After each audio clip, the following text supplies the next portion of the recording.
What's up, guys? Welcome back to another Basement Math Lab video. Today we're going to be finding two different missing variable values in a polynomial, right? And so this question, I've summarized it, and this is your polynomial, and we have the factors of 2x plus 3 and x minus 1. So this is a somewhat confusing question because you have this m variable and you have this n variable, right? There's two different kinds of variables. You can't just simply isolate for one. You can't just isolate for the variable and then solve it, right? This will take two fairly big steps in it, right?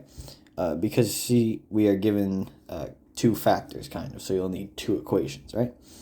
So the first thing that we do is we have to look at these factors, and if you know your factor theorem and your remainder theorem, is that when one of these are a factor, when a binomial is a factor of a larger polynomial, then the remainder is 0, right? So we have our I'm just going to write down our little theorem, and so this is our little theorem where our p of x is our remainder, right? And so usually you would use this remainder theorem to find, you'd find the remainder of like a division question, right? But in this case, we are going to be using it to find this m and n value, right? So because these are factors, we know that the remainder is 0, right? And this value of x, we'll just write over here, is equal to negative 3 over 2, right? Because, these factors have to equal to 0, and then if you move the positive 3 to the other side, it becomes negative 3. Divide both sides by 2, you get negative 3 over 2. And for this one, it is x equals 1. If you don't understand how this stuff works, there's probably, you got worse things to worry about, right? Than a question like this, right? So we have our x values here, right? And so because it's a factor, our remainder here will be 0, right? Usually in a question like this, there might be something saying that when divided by, like, let's say, for example, x minus 1, the remainder is negative 4, right? In that case, you would put a negative 4 here. But since these are both factors, then we just put a 0, right? So then we'll put our 8, and instead of the x, we can put one of these values, right? And because both of them are factors, it doesn't really matter, right? But usually let's say if this one was a factor, and when dividing by this one you get a remainder of negative 4, then you would put negative 4 here, and you would always have to use this one, because that is what corresponds with its respective remainder. But I think for now, we will go with this x equals 1, right? It's a little bit simpler, right? So we'll put our 1 here, and I'll just write out the equation quickly. And so here we've substituted in 1 for every x value, right? And so I'll just simplify it a little bit more, because all these 1s basically just give you the exact same number. So I'll do that really quickly. And so we're here, right? Because 1 cubed is just 1, 1 times 8 is 8, and that basically happened for every single one of them, right? So now what we should do is we should simplify this 8 and this negative 6, so we'll just continue on, and we got 8 minus 6, since they're on the same side, we don't change any of the signs, and 8 minus 6 is just 2, and then we got plus our m plus our n.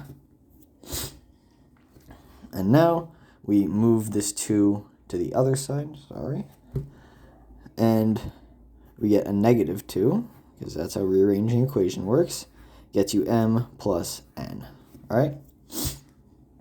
Now you got this m plus n here, right? And what we're trying to do in this equation is we're trying to isolate for one of the variables. Let's just isolate for m right now, right? So we'll have our equals m here, right? And since we move n to the other side, it becomes negative, right? So we got our negative 2 and then negative n, right?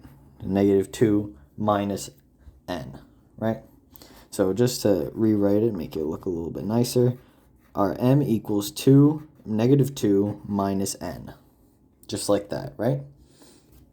Now, we will take this equation and we'll plug it into the other factor, right? So we'll actually do another little equation. I'll just copy it down really quickly off camera, right? So this time, what we've done is we've taken our original equation and we've plugged in the other factor over here. And this px is actually equal to 0, right? Because it's a factor. And factors always have a remainder equal to 0. So I'm just going to simplify this really quick off screen. So I've gotten rid of most of the exponents, right? You cube both of them, right? This is actually positive. Oh my god. I've fallen off. Basement math lab is falling off, guys. Okay, but this is a positive 9 over 4. Because when a negative is squared, then it becomes a positive, right? And so here what we can do is, because it's 8 and 8 over here, right? We can just cancel out those denominators. And unfortunately, nothing else really cancels out. So I'll just write the whole thing down. Okay, so we've simplified it a little bit. We got our negative 27, 9 over 4m, and then negative 3 over 2n. And so we're going to do the same thing over here with 27 minus 6, which will get us, this is all still equal to 0. Please remember that. Which is negative 33 plus 9 over 4m minus 3 over 2n. Right, and then we move this to the other side. We get 33 equals 9, oh my god, over 4m minus 3 over 2n, right? And when we move it to the other side, it becomes positive. So, now, the biggest thing here is that we have to get this, let me just gather my thoughts for a second. Okay, what we have to do is, we have to get this n on its own, right? And so, how we do that is this little equation here that we made is made of m in terms of n, right? So what we actually do is we plug this into this m value, right? And so you will get something like this. Boom, right? We just take this m value, right, minus 2 minus n, and we put it in here, right? Now we have to expand this, so I will do that really quick. Right, like this. We multiply, and we get something like this, right? Because we distribute it, and this term just stays the same. And so what we'll do is we will move this over onto the other side, and then we will simplify these in terms of the fractions just to get, well, at least simplify it into 1n. It will still probably be a fraction. And I will just do that really quickly. All right, we'd get something like this. I converted this 33 into a 66 over 2, right? So it's easier to add the two fractions. And over here, I brought them to the same denominator. And this is just adding fractions, really. And I will just quickly add those. And so here we end up like this. 66 plus 9 is 75.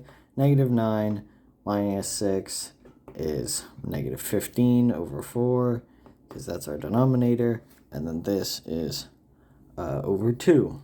And so what we'll do is we can multiply both sides by 4, right? So we'll do that really quickly. Right, over here we do 4 times our numerator, right? Our denominator doesn't change, because we're multiplying it by 4, really multiplying it by just 4 over 1. We're multiplying the numerators and the denominators, and that gets us 300 over 2, which can actually be simplified to 150, which equals negative 15n. And now this is really easy. We just divide both sides by negative 15, and that will give us negative 10 equals n. So here is our n value. right? And now, if we want to find our m value, we go all the way back to our equation here, and we just plug in this negative 10 into the n, right? So we'll do that right here. M equals negative 2, negative n, right? And this would be negative 2 minus, and then negative 10 here. Don't forget, there's two negatives, right? Because this n is a negative in itself, and the sign still applies. So this is technically a plus, right? And this m it becomes negative 2 plus 10. And that is just that m equals 8, right? And now we have our m value. We'll rewrite our n value because this is just a not good form. We'll rewrite our n value. N equals negative 10, right? And so that's how we found our n and m value. Now, if we want to check this answer, what we can do is we can actually use synthetic division, which you will see in my last video on how to do it, because now we have these coefficients over here, right? And we have one of these things that's a factor, right? And so if it's a factor, the remainder will be 0. So I'll just set up the synthetic division really quickly. And here we are, right? We have our x minus 1, right? Our value goes over here. And back over here, we have this 8 comes down here. This m, which is 8, is over here. This n, which is our negative 10, comes over here. And then our negative 6 comes over here. And now we just do synthetic division, right? We bring it down first. Then we multiply. This is positive 1. There's a little thing here that just shows something a little bit weird. But it's positive 1, so it just goes to 8, right? Because we multiply. 8 times positive 1 is just 8. Then we get a 16 over here. And then we get 16 over here. And then we sum that, 6. And then a 6 here. And that's 0. This is our remainder. This is our number. This is our x. And this is our x squared. This number is our constant number. And so this proves that because the remainder is 0, that it is a factor, right? If this is a factor, then chances are we got the question right. And we can even check the other factor if we want. And even if this had a remainder of 4, you could still see the same thing, right? You check your n and m values to make sure you get that same remainder. And we'll do it for the other one too, right? We got negative 3 over 2, and then we got our x, we got our 8, negative 10, negative 6, right? We got our 8, and then negative 3 over 2, that would be negative 12, I believe, right? And then we got negative 4, yeah, and then we get 6 over here, negative 4 times that is 6, and then we get negative 4 over here, and then, well, negative 4 times that is 6 again, and that's 0. This is our remainder, constant, x, and then our x squared.